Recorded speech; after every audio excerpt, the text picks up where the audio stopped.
Seguidoras e seguidores do canal SC de Fato, sejam bem-vindas, sejam bem-vindos, sintam-se bem recebidos aqui, porque tanto eu como o mestre Francisco, a gente tem um carinho muito especial por todos vocês que compartilham as nossas lives, que visualizam as nossas lives, que curtem a página, que seguem a página, que vão lá no Guaramirim, vão lá na página scdefato.com.br, vão ver o vídeo do Francisco lá também. Enfim, então, pessoal, estamos muito felizes realmente, mais uma vez, por estar aqui com o momento da parapsicologia. E temos o apoio da CleanCard. A CleanCard está conosco, né, está aí com esse convênio de saúde, e a gente está muito feliz aí com a participação de vocês. E não esqueçam, né? Se você quer solicitar aí o cartão da CleanCard, temos várias formas de você conseguir. Dentre elas, quero passar um telefone aqui para você, que é o 47-3084-6625. CleanCard, convênio de saúde. Francisco Herbert Schork vai aparecer na tela aqui com a gente. Hoje, o tema escolhido neste momento da parapsicologia é o mal da superproteção. Atenção, papais. O mal da superproteção. Com o parapsicólogo clínico, professor Francisco Schork. Aí já tem o WhatsApp dele para quem quiser fazer algum questionamento com ele depois do programa, enfim. Mas durante o programa também não deixe de mandar as perguntas, tirar suas dúvidas aqui com a gente. Francisco, se você estiver ouvindo de uma outra forma a entrevista, é melhor você segurar aí a minha fala, porque senão fica esse eco aqui, tá? Então você me ouve só pelo fone, tá? Se você conseguir me ouvir só pelo fone, vai ficar melhor. Gente, então tá, vamos ao momento da parapsicologia de hoje. Como de praxe, o Francisco vai fazer, então, a abordagem do tema e depois a gente volta com as perguntas, com a participação do pessoal que fica nos acompanhando por aqui. Boa noite, professor. Boa noite, Piram, boa noite aos nossos seguidores. É um prazer estarmos de volta a esse programa, nessa sexta-feira. E hoje o nosso tema é um tema muito interessante. Aliás, como tem sido muito interessante todos os temas que nós estamos abordando aqui. Hoje nós vamos falar sobre o mal da superproteção. Isso tem a ver diretamente com pais, com educadores, com as pessoas adultas em relação à educação dos filhos, à educação das próprias crianças. O fato é, amigo e amiga seguidora, que a nossa saúde emocional pode ser afetada por 3 venenos que nem sempre somos capazes de lidar com a maestria que esses males exigem que se lide. Vejamos só, esses 3 males são: primeiro, a superproteção, que é o tema de hoje. Segundo, é ter pena de aquelas pessoas que ficam tendo pena dos outros por qualquer razão. E a terceira é a preocupação, ou seja, ocupar-se antecipadamente diante das situações, diante dos problemas. O fato é que esses males afetam o desenvolvimento da personalidade, anulando a vida da pessoa, de maneira especial da criança. Vou então entrar diretamente no tema de hoje, que é sobre a superproteção. A mãe, que por alguma razão aparentemente desconhecida, trata o seu bebê ou a sua criança como se estivesse o tempo todo lidando com um copo de cristal. Qualquer atitude, qualquer reação da criança, qualquer gesto, a mãe já se preocupa e já sai correndo para ver o que está acontecendo com o seu filho. essa atenção exagerada, esses cuidados exagerados, criam, na verdade, insegurança para o bebê, para a criança. Por exemplo, é natural que uma criança, quando está dando lá os seus primeiros passos na vida, ele caia, segurando-se na mesa de centro da sala. O bebê começa a se levantar e, de repente, ele cai. Se a pessoa adulta, a mãe, o cuidador, a cuidadora, a pessoa que está com a criança, se não fizer nesse momento, não tiver, melhor dizendo, nesse momento, nenhuma reação, passa normal. A criança olha, viu que não teve atenção e levanta-se e continua. Já se alguém nesse momento sai correndo, pega a criança no colo, se ela estiver chorando, o efeito disso é catastrófico. Porque esta lembrança, esta situação, esta programação fica gravada no subconsciente da criança e vai impedi-la, evidentemente, de novas tentativas. Começa a se sentir impotente e fraca.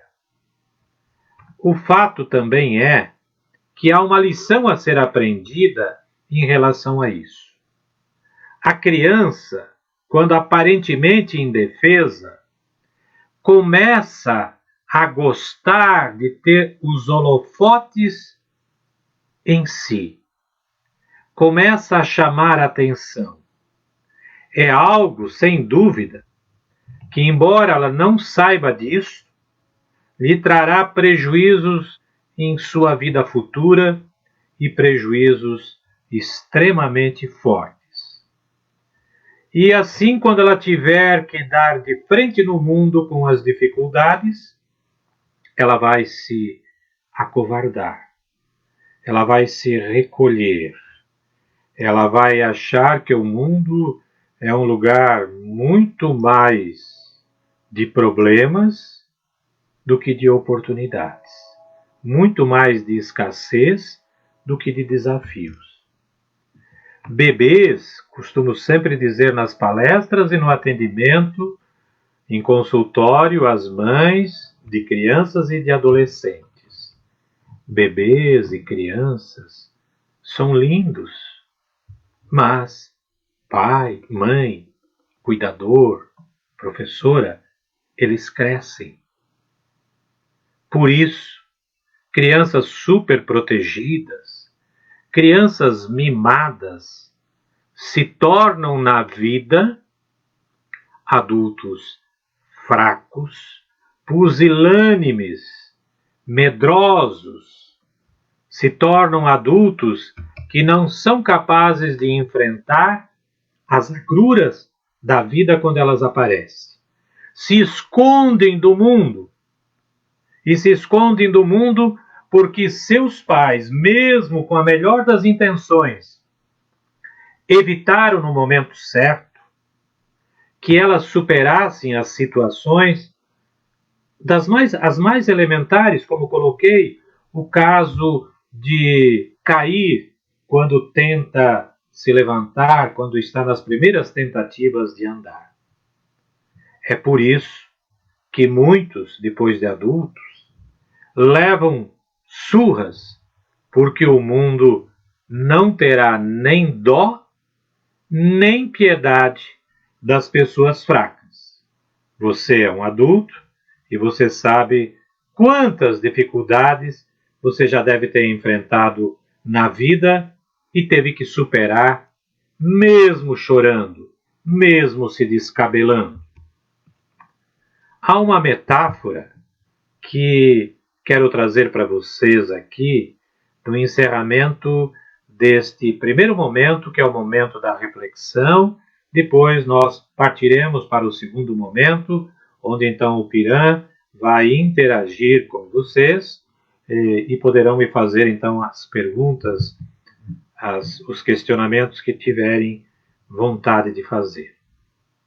O fato é que essa metáfora da borboleta, ela fala que ninguém na vida, nem a borboleta, queima etapas. A borboleta, antes de ser borboleta, é uma larva que está no casulo. Aliás, eu tenho esse texto no meu livro Longe Não Existe. E essa história do livro, do texto que está lá, conta que de repente alguém vendo a larva se espremer no casulo, querendo sair, pegou uma pequena tesoura e foi lá e começou a cortar as amarras. Ela não virou borboleta. Morreu atrofiada. É isso, trazendo para a nossa realidade da vida, caro seguidor, cara seguidora, é isso que ocorre com as pessoas, com as crianças que foram super protegidas. Isso não tem nada a ver com amor ou com a falta de amor. Não tem nada a ver com amor. Isso tem a ver, a superproteção tem a ver com um posicionamento inadequado do adulto em relação à criança. Disciplina, ordem, desafio, nós enfrentamos desde que fomos concebidos. Por isso, é muito importante que, como adultos, pai, mãe, educador, cuidador, que entendamos que a criança precisa, sim, de muito amor e de muito afeto. Mas quando o amor e o afeto viram atrapalhos na vida da criança, ela não cresce. Pelo contrário, ela continua a larva que morre no casulo e não voa como as belas borboletas voam. Pois bem, concluindo esta reflexão, tenho a dizer a você que é pai, que é mãe, que procure agir de uma maneira correta com o seu bebê, com o seu filho. Procure não superproteger. Proteja, oriente, fale, mostre, mas não superproteja, porque senão o seu lindo bebê, a sua bela criança, vai crescendo e vai se tornando uma criatura fraca, que começa a ver dificuldade, problema em tudo. E dessa maneira ela se torna uma presa fácil da insegurança e da indecisão, da irresponsabilidade, da imaturidade, do desleixo e do egoísmo. É isso que ocorre com muitas pessoas adultas, que são irresponsáveis, que são imaturas, que são egoístas, que só querem as coisas para si. A construção de uma vida, quem está nos acompanhando há tempo neste programa, sabe que a nossa verdadeira construção como ser humano inicia com a nossa concepção, se desenvolve com a nossa gestação, vem à vida efetivamente com o nascimento e vai depois tomando corpo com a nossa infância, adolescência, juventude e, evidentemente, chegando à vida adulta e até à senilidade. Então é muito importante entendermos que proteger, sim, este é nosso papel. Superproteger é um grande engano na vida das pessoas que têm este tipo de atitude por parte, eu diria, de um modo geral, dos seus cuidadores. Passo ao Piran para darmos, então, prosseguimento agora e trocarmos ideias sobre este tema. Obrigado, professor. Um tema realmente que merece uma boa discussão. Você que está nos acompanhando neste momento, por favor, pode enviar então aí as perguntas, enfim, até mesmo algum depoimento. Eu quero agradecer aqui a participação da Jusceli de Oliveira, que dá uma boa noite para a gente, a Marlene Ouzik, a Eliette dos Santos, muito obrigado, Flávia Truppel, Norma Frari, a Marisete, a Adriana Aguiar, a Inês Dalprá, dá uma boa noite, dá parabéns pelo programa, muito obrigado. O depoimento da Jusceli aqui, professor, até vou colocar na tela aqui, para mais pessoas verem. Quando muito criança, meu pai já ensinava a ser honesto e ele falava tão sério, dizia, nenhuma agulha, nunca deva nada a ninguém, e outras coisas também. Hoje eu agradeço a Deus por meu pai ter sido muitas vezes tão severo. Pai ensina o menino no caminho certo, e até velho esse seu filho será uma bênção. A condução que se tinha de parte dos nossos pais, aí volta aquela discussão, né, Francisco? Às vezes eles não tinham muito tempo para seus filhos, porque não era um, não era dois, às vezes eram 6, lá em casa, por exemplo, eram 7, e assim por diante. E aquela chamada de atenção, às vezes, tinha que ser mais enérgica, né?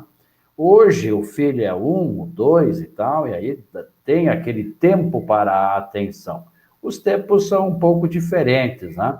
Mas a cobrança, mais a forma como você vai conduzir essa educação do filho, claro que não precisa ser daquela forma que os nossos pais nos passaram, mas que precisa ser um pouco mais atento na questão de não ter uma superproteção. Isso é preciso, professor.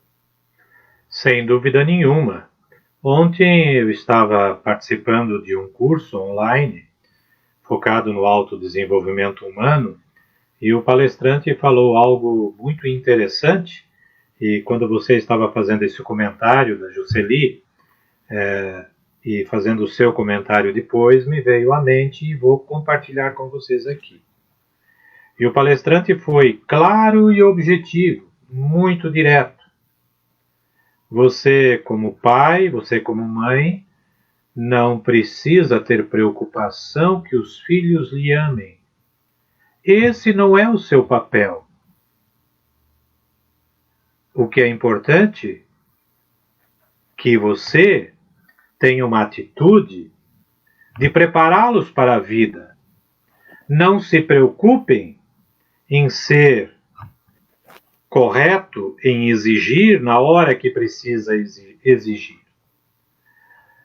Dr. Werner fala que já na infância, e também Daniel Goleman, que é o autor do livro Inteligência Emocional, informa que a partir dos 4 meses até os 4 anos se forma a personalidade do ser humano. E quem convive com bebês, estou tendo essa graça de conviver com um dos netinhos, o Teodoro, que tem hoje 4 anos, mas desde os primeiros dias de vida, sempre tivemos uma convivência muito próxima e fiquei muito observando as atitudes dele no passar do tempo. E, de fato, a partir dos 4 meses, vendo ele tomar banho, a avó trocar a roupa dele, vesti-lo, as atitudes que ele foi tendo ao longo do tempo, eu fui verificando que, de fato, né, a criança precisa de muito amor, precisa de muito afeto, mas precisa de muita segurança, porque eles são extremamente inteligentes. Eles têm uma perspicácia sem limites. e que se não soubermos na hora certa, do jeito certo, fazer as coisas acontecerem, redirecioná-los, se perdem. Efetivamente se perdem. E é isso que está acontecendo nesse nosso mundo de hoje.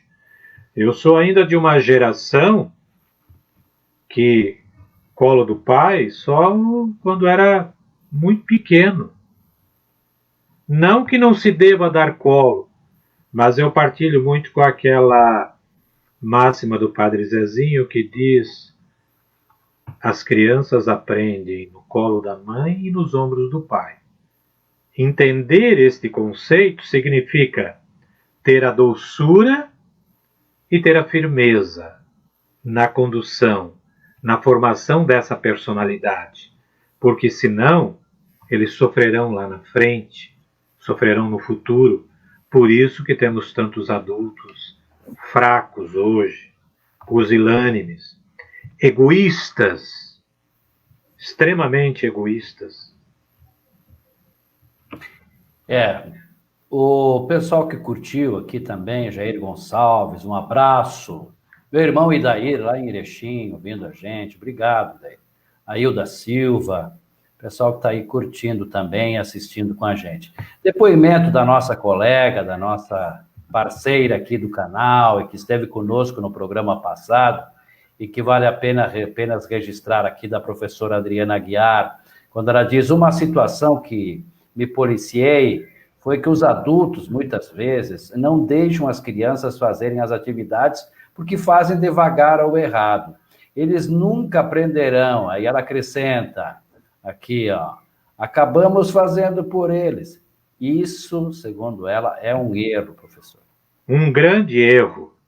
Claro que a criança tem o seu tempo.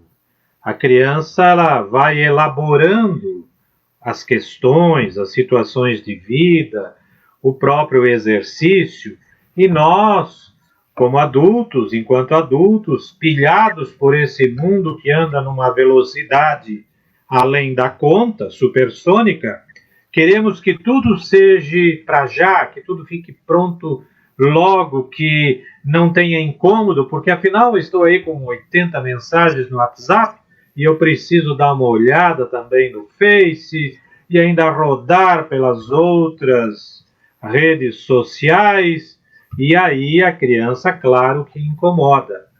Mas deixá-la trabalhar e orientá-la. A Adriana foi muito feliz, viu, Adriana?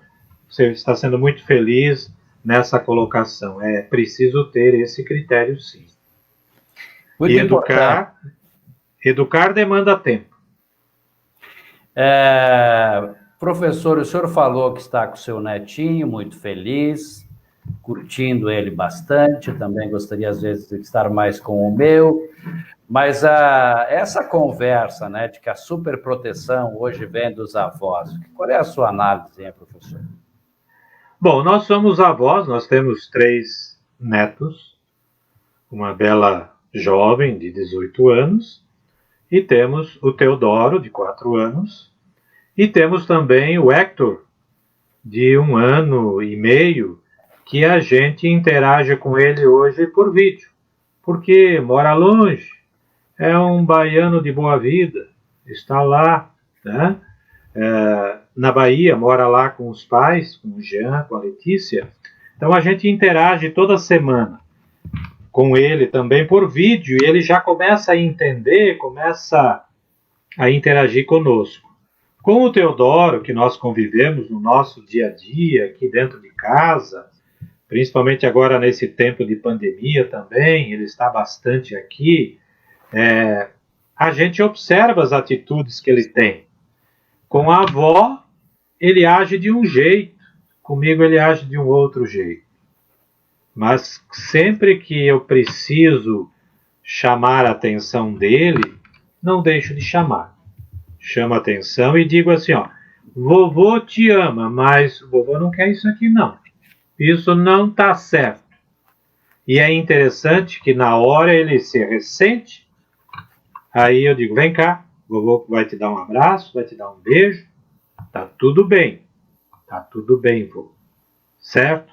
Por que eu falei antes de que as crianças dos 3, 4 meses aos 4 anos, nós moldamos a personalidade dessa criança? O que ela for, e o Teodoro, assim como o Hector também, são duas crianças felizes da vida, graças a Deus, estão sendo criados com muita alegria e com muita felicidade.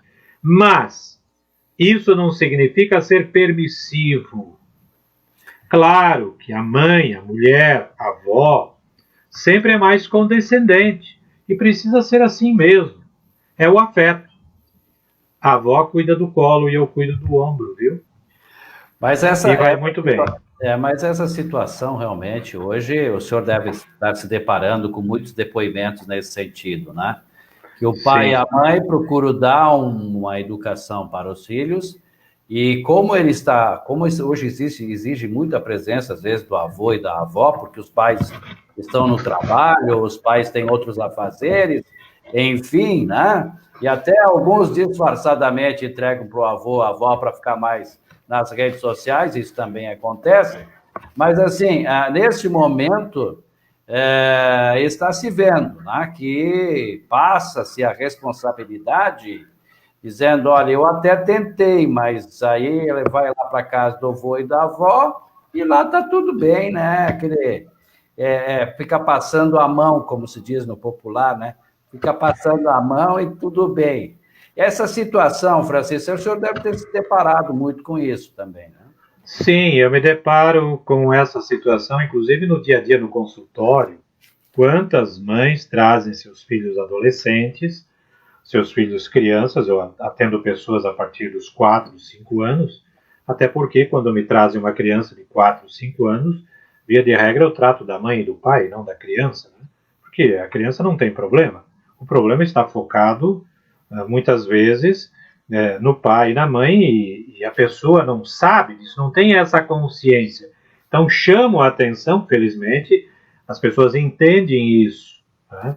Mas é lógico, a convivência com os avós é num outro plano dos pais. Os pais têm a responsabilidade na formação, na educação integral dos seus filhos. Os avós podem ser mais leves, podem ser mais soltos, como nós estamos sendo. Não quero nos colocar aqui como modelo de avós.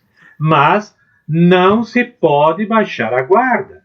Não se pode ser permissivo com a criança, porque isso faz parte, principalmente aqueles avós que ficam muito tempo com os seus netos.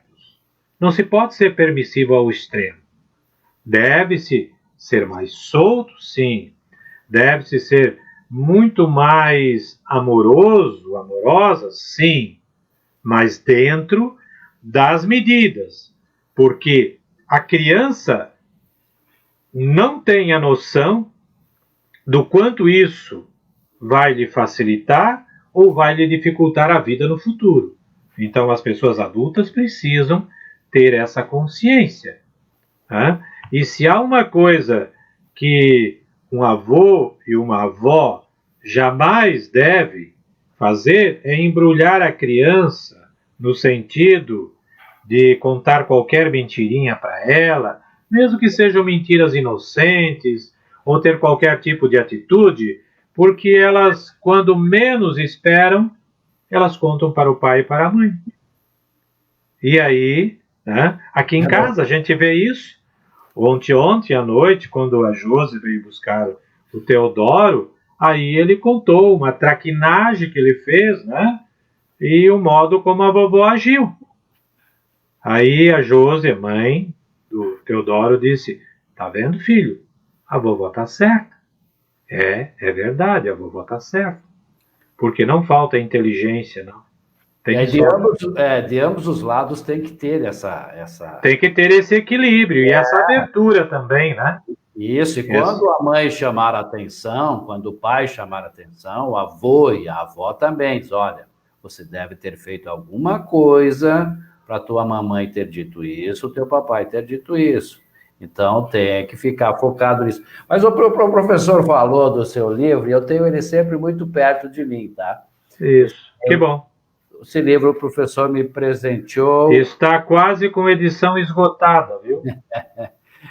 Não, na verdade eu estou com o da minha esposa aqui do meu lado. Esse aqui você presenteou a minha esposa em 2001, você deu esse livro para ela.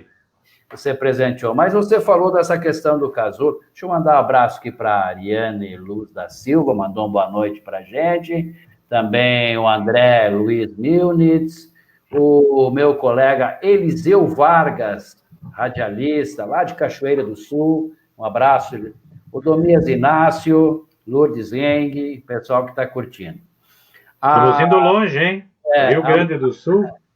Tem colegas em todo o Brasil, Francisco. A Mari Neumann diz aqui, boa noite, Pirã, boa noite, deixa eu mostrar aqui na tela. Boa noite, Pirã, boa noite, Francisco. Chegando agora na live, mas gostaria de saber quais os danos de crianças de 2 anos, quais os danos de uma criança de 2 anos já em celular. Será que nós, pais, não queremos nos livrar de responsabilidade? Uma boa noite também, meu amigo Marcos Pitt, Luiz Marcos Pitt, boa noite. E essa situação do celular é complicada também. E aí, quando você não quer passar alguns ensinamentos, você joga um celular para a criança, não, Francisco? O celular para uma criança de 2 anos, temos que convir que não é nada saudável, por todas as razões, né?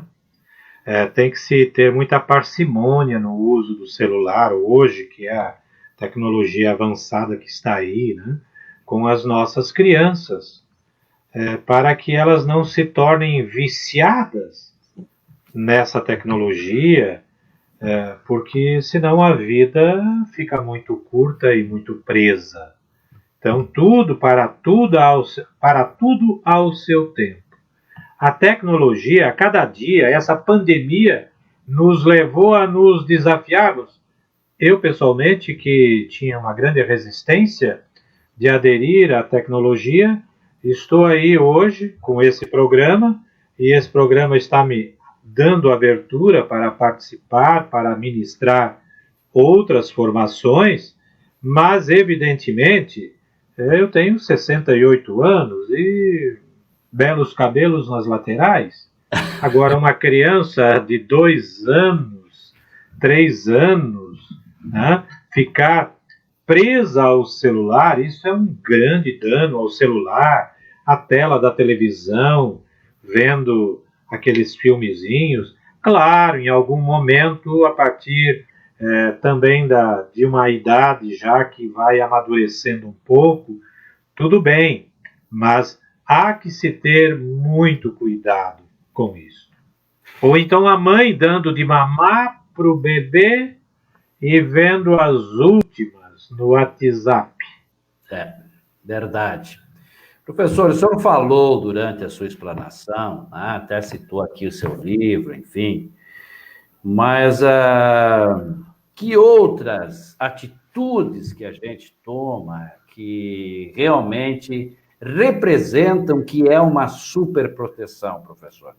Assim, a gente às vezes, poxa, mas eu só passei um carinho, será que isso é superproteção? Poxa, mas eu quero ficar mais com ele, quero dar toda, né? Então, o senhor chegou a focar algumas coisas, mas que outras atitudes que eu tenho como pai ou como mãe que representam superproteção? Vamos então a alguns fatos reais da vida. O deveres de casa. Se o pai, ou a mãe, ou a pessoa adulta acaba fazendo pela criança, está tolhendo essa criança de se desafiar. Se o filho cai, aquela história da mesinha de centro, a criança caiu e eu já corro ou faço sinal de espanto, a criança evidentemente se assusta com aquilo e começa a sentir debilidade na vida, começa a sentir que ela não pode ultrapassar aquele limite, que ela não é capaz. A criança vai para a escola e enfrenta dificuldades no relacionamento no nosso tempo na escola primária, vamos falar da escola primária, vão lá já 60 anos, né, que se passaram, mas ai da gente se chegasse em casa com alguma reclamação de professora. A gente rezava para que isso nunca acontecesse, porque senão era dobrada a reprimenda em casa. Fomos educados assim. Hoje, se uma criança chega em casa com uma reclamação da professora, do professor, o pai vai lá na escola e quer saber o que fizer com meu filho. O que é isso? Isso é superproteção. Diante de um desafio, de uma tarefa escolar, estou falando aqui de crianças e de adolescentes, de se assumir o compromisso e a pessoa não fazer isso, o pai ou a mãe fazer corpo mole. Eu estou aqui num grupo de WhatsApp, porque ministro uma formação voluntária num grupo de jovens que estão sendo formados, e com essa pandemia, evidentemente, todas as ações ocorrem via online.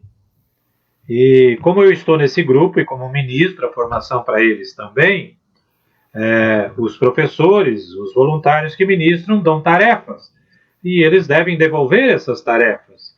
E hoje mesmo vi nesse grupo o coordenador do grupo cobrando tarefas, são 25 alunos, tem, pelo que eu vi, 22 tarefas, porque alguém anotou lá, eu fiz as 22 tarefas, mas tem gente no grupo que está com 8 tarefas feitas.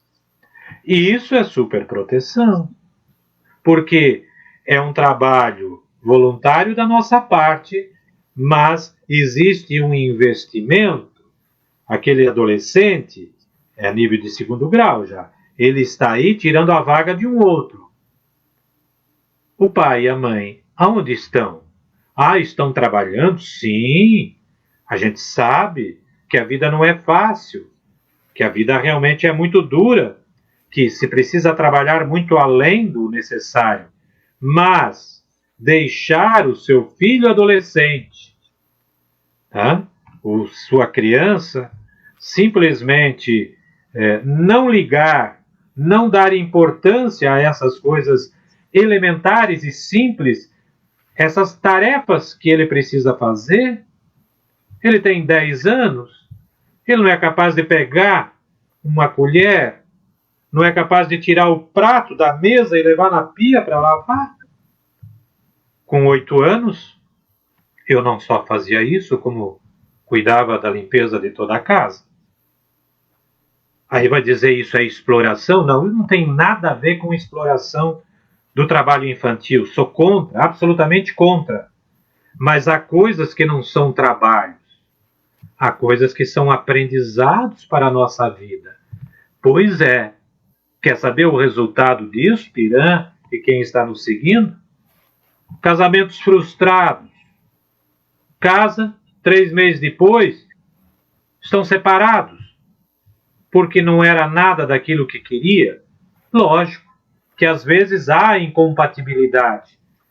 Nessa pandemia vi que cresceu 45% o número de divórcios. E as razões que a cartorária citou na entrevista foi de que ele diz assim: eu não suporto ficar 24 horas dentro de casa tendo que suportar a minha mulher.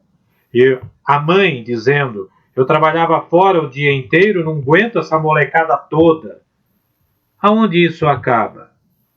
Acaba exatamente em frustração. Por quê? Porque quando não existe regra, quando não existe disciplina, quando realmente não se pega no colo ou não os faz grudar no ombro e aprender o dia a dia da vida, quem paga depois? A sociedade. Somos nós que estamos pagando isso. Nós somos a sociedade. Aí, quando as pessoas são irresponsáveis, sobra para quem? Para a criança. Quando eu vejo uma criança, quando eu vejo um adolescente, se diz entre aspas, rebelde, eles não são rebeldes coisíssima nenhuma. Eles são apenas o produto da indisciplina, da falta de responsabilidade dos pais que os tinham que educar. Aí vão dizer assim, mas o pai não tinha estudo. Meu pai era analfabeto. Minha mãe tinha o 4º ano primário. Isso não tem nada a ver com estudo, isso tem a ver com cultura. Isso tem a ver com amor verdadeiro para com os seus filhos. Ótimo, professor. Obrigado, Letícia Goulart. Obrigado, Mano Irandi, com a gente. Obrigado, Joselides, que a palestra, o evento aqui, o programa foi bom. Obrigado. Professor, vamos encerrando, né? Agradecendo muito a participação de todos. Vamos para a sua mensagem final, professor.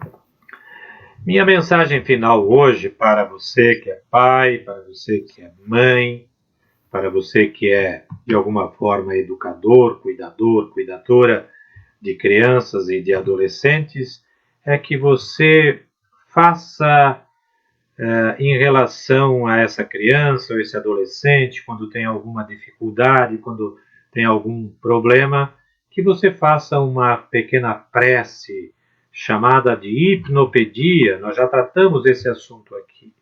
A hipnopedia é aquele momento onde nós conectamos a nossa energia mental e direcionamos essa energia para a pessoa que está tendo uma necessidade. É simples de fazer. Vou lhe ensinar muito rapidamente como fazer isso com eficiência. Então, como já é costume, lhe convido neste momento a fechar os seus olhos. Feche os olhos. Inspire e expire profundamente, lentamente. Concentre-se na respiração, no inspirar e no expirar. E aí, visualize o seu filho, o seu aluno, aquela criança, aquele adolescente que eventualmente precisa de uma conexão mais direta de amor verdadeiro, de atenção, de orientação. E no teu íntimo, diga o nome dessa criança,